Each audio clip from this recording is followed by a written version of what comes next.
Hoy vamos a meternos de lleno en un misterio editorial fascinante del siglo XIX. Una historia que mezcla a un jesuita, una revolución y un libro sobre el fin del mundo que, contra todo pronóstico, se convirtió en un auténtico superventas. A ver, situémonos por un momento. Estamos en Cádiz, año 1812. España está metida hasta el cuello en una guerra brutal contra Napoleón y a la vez está pariendo su primera constitución. Es un momento de caos absoluto, de un cambio radical y sobre todo de una incertidumbre que lo llenaba todo. Y aquí es donde empieza lo curioso. En medio de toda esta agitación política, de esta guerra, ¿por qué demonios un libro de teología, un tocho de cuidado, se convierta de la noche a la mañana en un fenómeno? No era una novela, ni un panfleto. ¿Qué tenía de especial?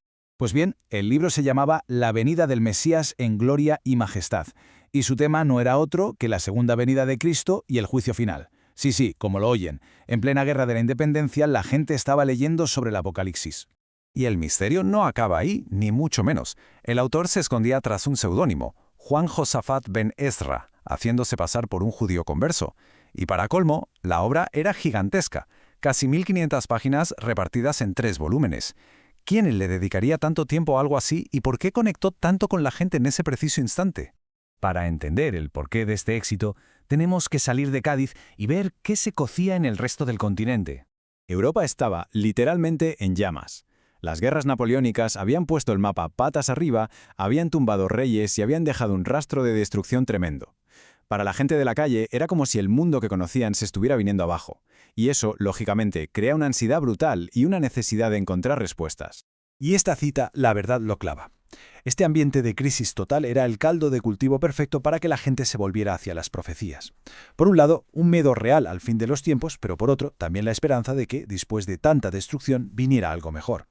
El libro de este tal Ben Ezra le hablaba directamente a esas dos emociones. Pero ojo, este libro no era más de lo mismo. No repetía viejas profecías sin más. Dentro de sus páginas había ideas que para la época eran súper radicales y que chocaban de frente con lo que decía la Iglesia oficialmente.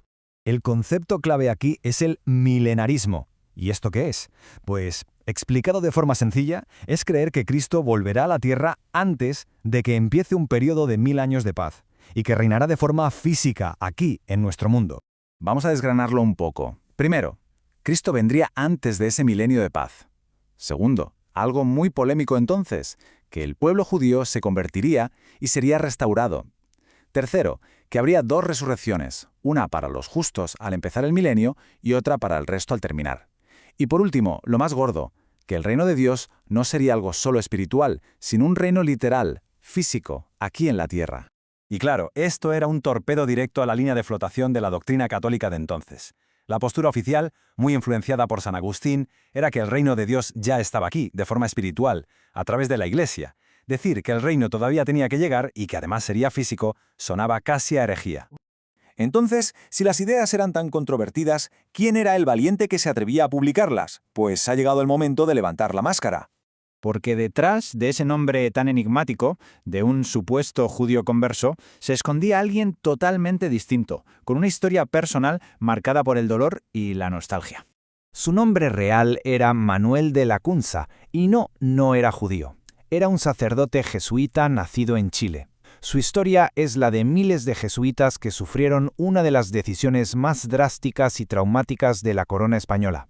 Su vida, como vemos aquí, quedó partida en 2. En 1767, el rey Carlos III ordenó la expulsión de todos los jesuitas de sus dominios. A Lacunza, como a miles de sus compañeros, lo arrancaron de su tierra, de Chile, y lo mandaron a Italia. Se instaló en un pueblecito llamado Imola, y fue allí donde durante 15 largos años de soledad se encerró a estudiar y a escribir la obra de su vida.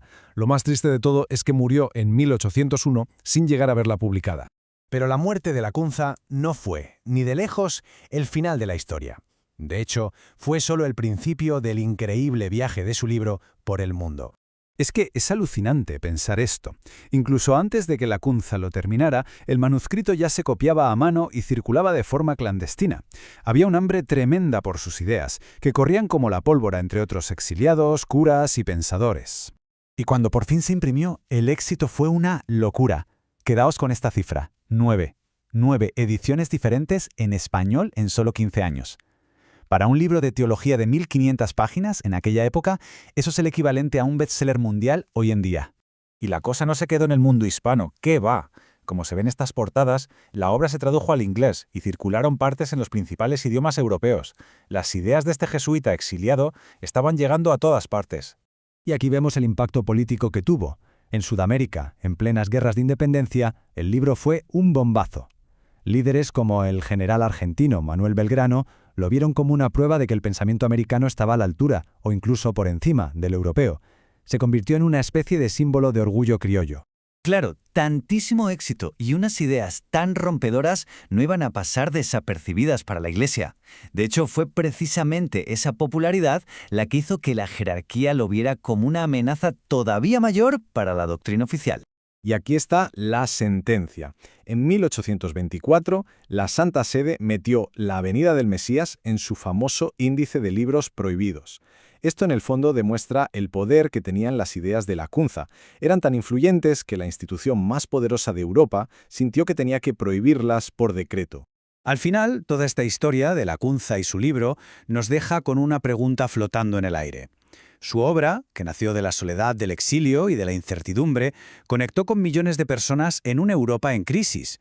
Nos obliga a plantearnos cómo los momentos de caos, de guerra y de revolución no solo destruyen cosas, sino que también crean el terreno perfecto para que florezcan ideas nuevas, radicales y, a veces incluso, apocalípticas.